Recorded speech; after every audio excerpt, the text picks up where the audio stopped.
పెట్టి అందులోకి 4 టేబుల్ స్పూన్ల వేరుశనగ నూనె అయితే వేయాలి.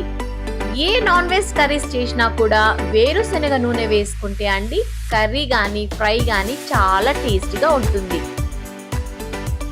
నేను వేరుశనగ నూనె మాత్రమే యూస్ చేస్తా అండి. ఇలా ఆయిల్ కొద్దిగా హీట్ అయ్యాక ముందుగా కట్ చేసి పెట్టుకున్న ఉల్లిపాయ తరుగును వేసి కొంచెం దూరగా వేగాక ముందుగా తయారు చేసి పెట్టుకున్న అల్లం వెల్లుల్లి పేస్ట్ మసాలాను కూడా వేసి పచ్చి వాసన పోయే వరకు బాగా వేగనివ్వాలి.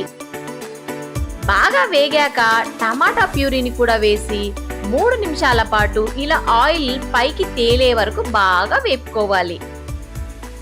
ఇలా బాగా వేగాక పొడవుగా కట్ చేసుకున్న పచ్చిమిర్చిని వేసి అందులోనే 2 రెమ్మల కరేపాకును కూడా వేసి బాగా కలిపిన తరువాత హాఫ్ అన్ అవర్ పాటు మ్యాగ్నేట్ చేసి పెట్టుకున్న రొయ్యలను ఇందులోకి వేసి ఒకసారి బాగా ఇలా కలుపుకోవాలి. ఇందులోకి వాటర్ వేయాల్సిన పని లేదండి, ఎందుకంటే రొయ్యల్లో ఉన్న వాటర్ తోనే ఫ్రై అనేది తయారవుతుంది.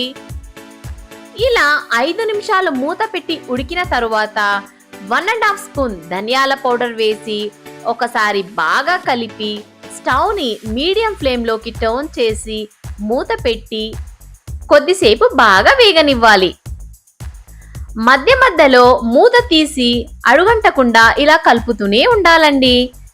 ఇలా రొయ్యల్లో ఉన్న వాటర్ మొత్తం డ్రై అయ్యాక చివరన కొద్దిగా కొత్తిమీర చల్లుకొని హాఫ్ నిమ్మబద్ద రసం పిండి దింపేసుకుంటే ఎంతో టేస్టీగా ఉండే యమ్మీగా ఉండే రొయ్యల ఫ్రై అయితే రెడీ అయినట్టే. మీరు కూడా ట్రై చేసి ఎలా వచ్చిందో ఈ రొయ్యల ఫ్రై కామెంట్ అయితే తెలపండి.